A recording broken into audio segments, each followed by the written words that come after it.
নমস্কার সকলকে উৎপল সেডুয়ার চ্যানেলে স্বাগত। আমি উৎপল তোমাদের সাথে। আজকের ভিডিওতে আমরা আলোচনা করব ক্লাস 6-এর লেসন 1 অলকা শঙ্কর এবং শার্লিন মুকুন্দনের লেখা it all began with drip drip এই গল্পটিকে নিয়ে। আজকের ভিডিওতে আমরা প্রথম ইউনিটটা অর্থাৎ প্রথম পার্টটির প্রতিটি লাইনের বাংলা অনুবাদ ও ব্যাখ্যা করব এবং প্রথম পার্টের শেষে যে অ্যাক্টিভিটিগুলো আছে তার উত্তর নিয়ে ডিটেলসে আলোচনা করব। তাই তোমরা ভিডিওটা স্কিপ না করে প্রথম থেকে শেষ পর্যন্ত দেখবে।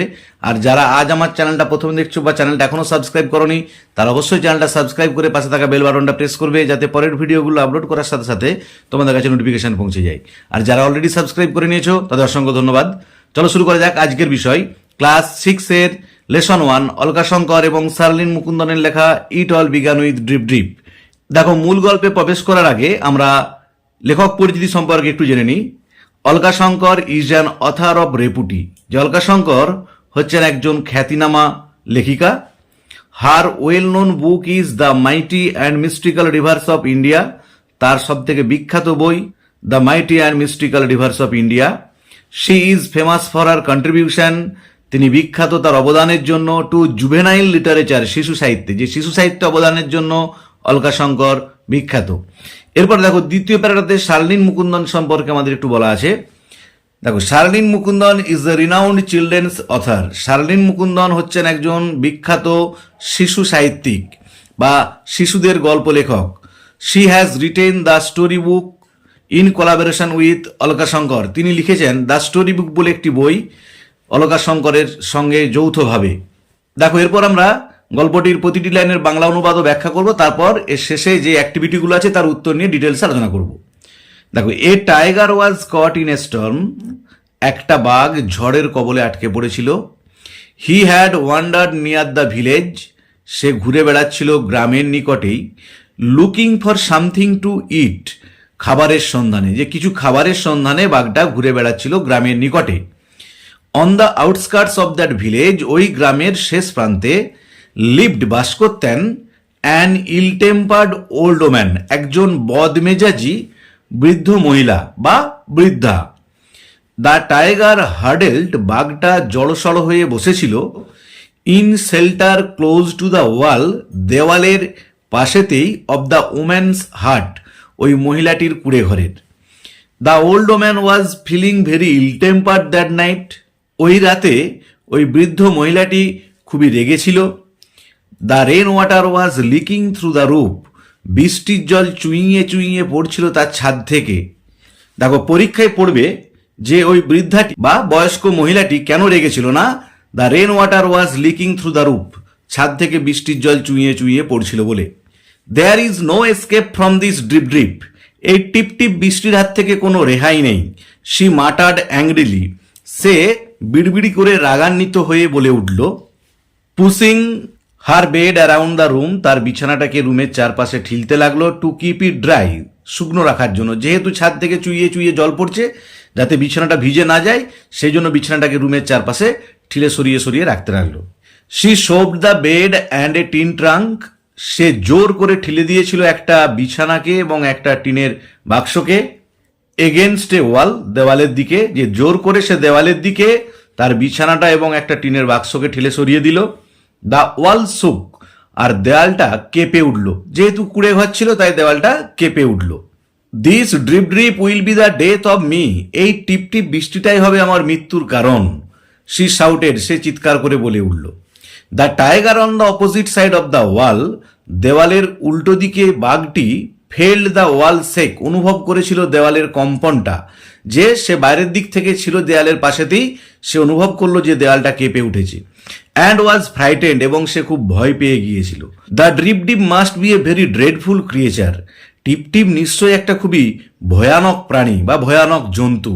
হি থট, সে ভাবতে লাগলো, যে বাঘটা ভাবতে লাগলো এই ড্রিপ ডিপ মানে টিপ টিপটা নিশ্চয়ই কোনো এক ভয়ানক জন্তু, যে কিনা দেয়ালটাকে পর্যন্ত কাঁপিয়ে দিচ্ছে। এবং ওই বয়স্ক মহিলাটিও বলছে যে এই ড্রিপ ডিপের জ্বালায়, এই টিপ টিপ জ্বালায় আমাকে মরতে হবে। তাই বাঘটাও সেটাই ভাবলো।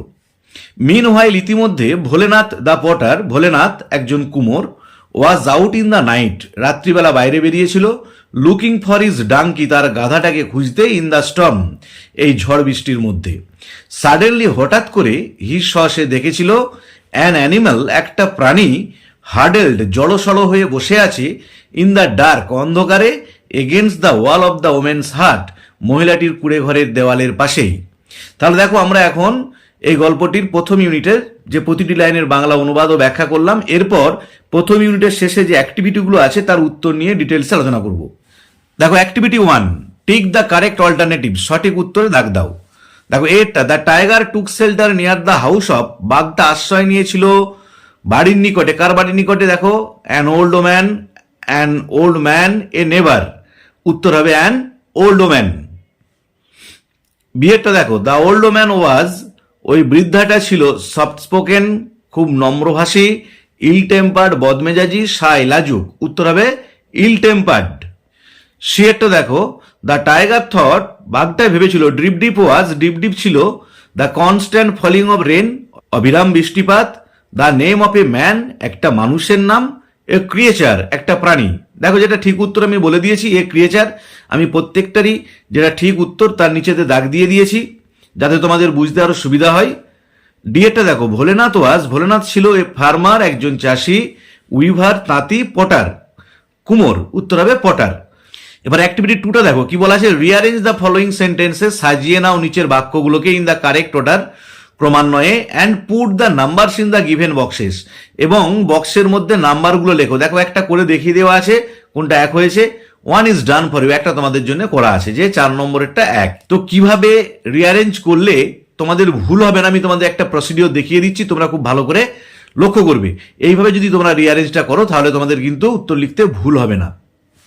দেখো সেই পদ্ধতিটা হলো, আমরা এখানে যে লাইনগুলো দেওয়া আছে প্রশ্নতে, এই যে 6টা লাইন, আমরা আগে টেক্সটে সেই 6টা লাইনকে খুঁজে নেব। লাইনগুলোকে খুঁজে নিয়ে আন্ডারলাইন করব এবং উপরেতে যে প্রশ্নের যে দাগ নাম্বারটা দিয়ে আছে ওই 1, 2, 3 করে আমরা দাগ নাম্বারগুলো পরপর সিরিয়ালি দিয়ে দেবো, তাহলে আমাদের কিন্তু খুঁজতে সুবিধা হবে। দেখো এখানেতে 4-এর লাইনটা আছে যে tiger was caught in a storm, তারপরে তো দেখো এখানে 2-এর লাইনটা আছে, তারপরে 6-এর লাইনটা আছে। দেখো এবার কি করব, যে লাইনটা সব থেকে প্রথমে থাকবে তার পাশে আমরা 1 লিখবো। দেখো 4টা সবচেয়ে প্রথমে রয়েছে, সেটা 1 হবে। তারপর 2-এর প্রশ্নটা ছিল, তাই 2-এর পাশে আমরা 2 লিখবো। তারপর 6-এর প্রশ্নটা ছিল, তাই 6-এর পাশে কি হবে, 3 হবে। তারপর 1-এর প্রশ্নটা ছিল, তাহলে 1-এর পাশে 4 লিখবো। তারপর তোমরা মিলিয়ে দেখে নাও, 3-এর প্রশ্নটা ছিল, 3-এর পাশে আমরা 5 লিখবো। আর সব থেকে শেষে ছিল 5-এর প্রশ্নটা, তাই 5-এর পাশে আমরা 6 লিখবো। দেখো এখানে আমি উত্তরটা করে দেখিয়ে দিয়েছি যে 4-এরটা 1 হয়েছে, 2-এরটা 2 হয়েছে, 6-এরটা 3 হয়েছে, 1-এরটা 4 হয়েছে, 3-এরটা 5 হয়েছে, 5-এরটা 6 হয়েছে। আশা করি তোমরা বুঝতে পেরেছো। তবু একবারটি বলে দিচ্ছি যে আমরা কি করবো না, প্রথমে এই যে লাইনগুলো দেওয়া আছে, এখানে যে 6টা সেন্টেন্স দেওয়া আছে, সেই সেন্টেন্সগুলোকে আমরা প্রশ্নতে বা সিন যে প্যাসেজটা তুলে দেওয়া থাকবে বা টেক্সট বুকে আমরা আন্ডারলাইন করবো পেন্সিল দিয়ে, যাতে করে আমরা মুছে ফেলতে পারি। পেন্সিল দিয়ে আন্ডারলাইন করে তার উপরে এই যে বাম দিকে যে দাগ নম্বরগুলো দিয়ে আছে 1, 2, 3, 4, 5, 6 দাগ দেওয়ার পরে তার উপরে আমরা কিন্তু এই প্রশ্নতে যেমন দাগ নম্বরগুলো দেওয়া আছে সেই অনুযায়ী আমরা দাগ নম্বরগুলো লিখবো, যেমনটা আমি তোমাদের দেখালাম। দিয়ে যে প্রশ্নটা সব থেকে প্রথমে পাবো, একদম টেক্সটের প্রথমে, তার পাশে 1 হবে। যে প্রশ্নটা আমরা তারপরে পাবো তার পাশে 2 হবে। যে লাইনটা আমরা তারপরে পাবো তার পাশে 3 হবে। যেটা 4 নম্বরে পাবো তার পাশে 4 হবে। যেটা 5 নম্বরে পাবো তার পাশে 5 হবে। আর যেটা সব থেকে শেষে পাবো তার পাশে 6 হবে।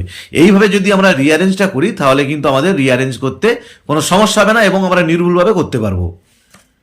এবার অ্যাক্টিভিটি 3টা দেখো, বলছে অ্যান্সার দ্য ফলোইং কোশ্চেন।